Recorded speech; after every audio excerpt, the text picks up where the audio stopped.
Jennifer, आज हम बात करेंगे एंडोक्राइन सिस्टम के ऊपर। तो एंडोक्राइन सिस्टम जो होता है वो हमारी एंडोक्राइन ग्लैंड्स के ऊपर डिपेंडेंट होता है। तो पहले हम बात कर लेते हैं ग्लैंड्स के ऊपर। तो endocrine glands and exocrine glands में क्या अंतर होता है वो हम यहाँ देखते हैं। तो एक्सोक्राइन ग्लैंड्स में क्या होता है कि हमें एक डक्ट की ज़रूरत पड़ती है, यानी कि जो ग्लैंड्स हैं वो डक्ट से अपना जूस या अपना एंजाइम्स जो है वो एक जगह से दूसरी जगह पहुँचाती है।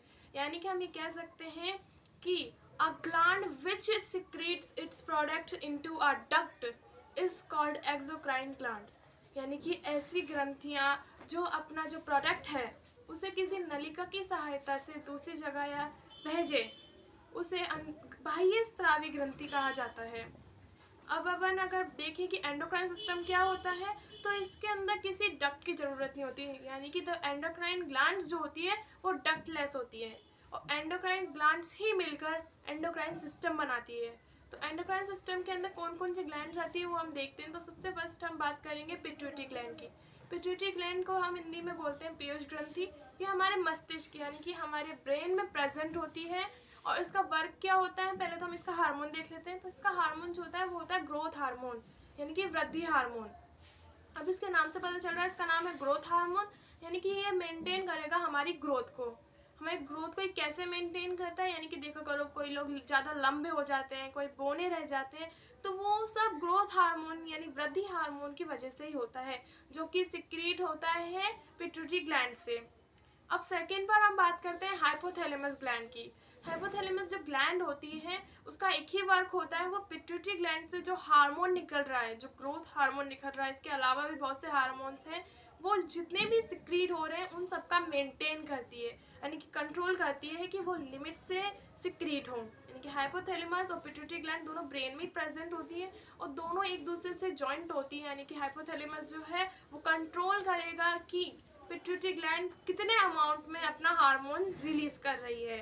सेकेंड टाइम पर हम अपने बात करते हैं थायराइड ग्रंथि की। थायराइड ग्रंथि जो होती है वो थायरोक्सिन हार्मोन सिक्रीट करती है और ये हमारी विंड पाइप के अंदर होती है और इसकी शेप जो होती है वो होती है एच। आपने कभी एंडोक्राइन सिस्टम का अगर स्ट्रक्चर देखा होगा तो उसमें आपको साफ साफ पता चल जाता है कि हमारी विंड पाइप के ऊपर एक एच शेप होती है जिसको हम थायराइड ग्लैंड के नाम से जानते हैं। और थायराइड ग्लैंड जो होती है वो थायरोक्सिन हार्मोन सिक्रीट करती है। अब थायरोक्सिन हार्मोन का हम वर्क देखें तो थायरोक्सिन हार्मोन जो है वो कंट्रोल करता है मेटाबॉलिज्म को, यानी कि the thyroxine hormone control of metabolism of carbohydrate, fats and proteins. ये इसका वर्क होता है, यानी कि जो प्रोटीन, फैट और कार्बोहाइड्रेट है इनके मेटाबॉलिज्म को वो कंट्रोल करता है। लेकिन इसके अंदर यानी थायराइड ग्रंथि के अंदर आयोडीन बहुत ही महत्वपूर्ण होता है, यानी आयोडीन जो है वो एक नेसेसरी प्रोडक्ट होता है इसके लिए। और कई बार हमने हमारे नॉर्मल जीवन में भी हमने देखा होगा बहुत से लोग होते हैं जिनका जो गला होता है वो बहुत ही ज़्यादा सूज जाता है।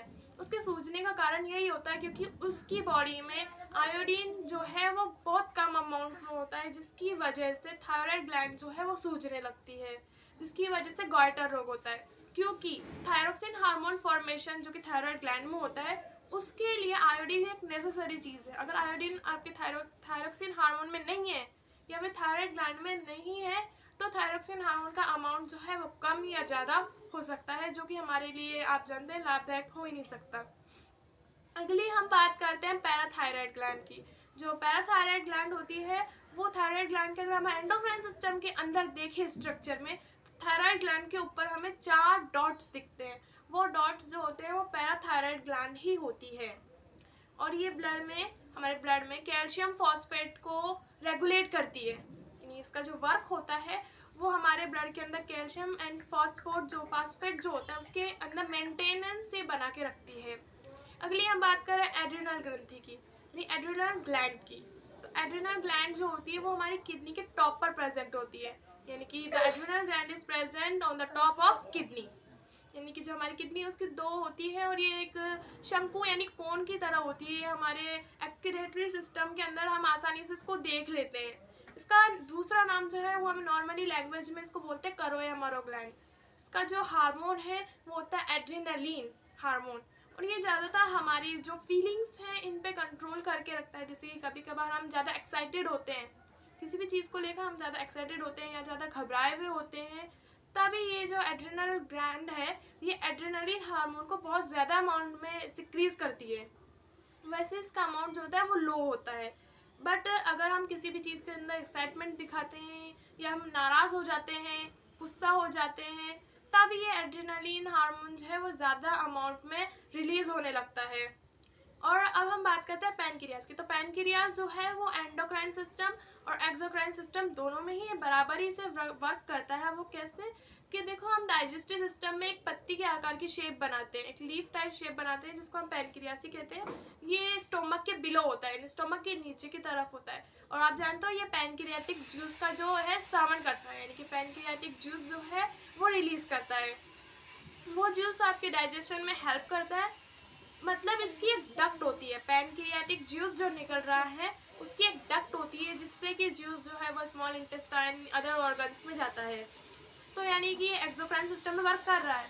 इसके अलावा ये इंसुलिन हार्मोन भी सिक्रीज करता है, यानी कि the pancreas secretes the hormone is called insulin hormone, यानी एक हार्मोन ये सिक्रीज करता है जिसको इंसुलिन कहा जाता है। और इंसुलिन हार्मोन की कमी से या उसके ज़्यादा होने से हमें डायबिटीज़ होने लगती है। कई बार ब्लड शुगर जो है, शुगर लेवल हमारे ब्लड में कभी ज़्यादा हो जाता है, कभी कम हो जाता है। तो ये सब इंसुलिन हार्मोन्स की वजह से होता है, क्योंकि इंसुलिन हार्मोन जो है उसका एक वर्क होता है, यह करती है हमारे ब्लड में ग्लूकोज एंड शुगर का मेंटेन, यानी कि the insulin hormone control the sugar and glucose amount in over blood, यानी हमारे ब्लड के अंदर ब्लड में शुगर और ग्लूकोज का अमाउंट जो है ये कंट्रोल करके रखती है। कभी कभार ये अमाउंट जो शुगर का अमाउंट है वो कम हो जाता है तो हमें लो शुगर होने लगती है, और ये ज़्यादा हो जाता है तो हमें हाई शुगर होने लगती है। जैसे कि मैंने बात करी थी अभी एड्रेनल ग्रंथि की, यानी एड्रेनल ग्लैंड की, जो कि एड्रेनलिन हार्मोन जो है वो सिक्रीज कर रही थी। तो एड्रेनलिन हार्मोन का वर्क होता है आपके ब्लड प्रेशर का और इन सब चीज़ों का, जो high blood pressure, low blood pressure, heart beat, इन सब चीज़ों के अंदर वो मेंटेन बना के रखती है ताकि जो ब्लड प्रेशर है वो नॉर्मली रहे, हार्ट बीट जो है वो नॉर्मल रहे। ऐसी चीज़ों में ये वर्क करती है एड्रेनलिन ग्रंथि। और अब हम बात करते हैं दो ग्लैंड्स की, जो कि एक ग्लैंड जो होती है इसको हम बोलते हैं टेस्टिस। टेस्टिस ओनली मेल में प्रेजेंट होती है। ये एक हार्मोन सिक्रीज करती है जिसको बोलते हैं टेस्टोस्टेरोन।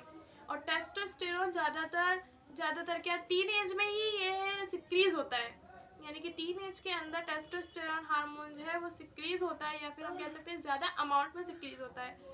इसकी वजह से लड़कों की दाढ़ी मूंछ आना या फिर उनकी आवाज़ जो है वो बहुत ही हैवी होने लगती है। उसका कारण यही होता है, यानी उसके जो रीज़न होता है वो हम कह सकते हैं कि टेस्टिस ग्लैंड जो है वो टेस्टोस्टेरोन हार्मोन जो है वो रिलीज़ कर रही है, जिसकी वजह से ये जो अंतर है या जो डिफरेंट है वो आ रहे हैं।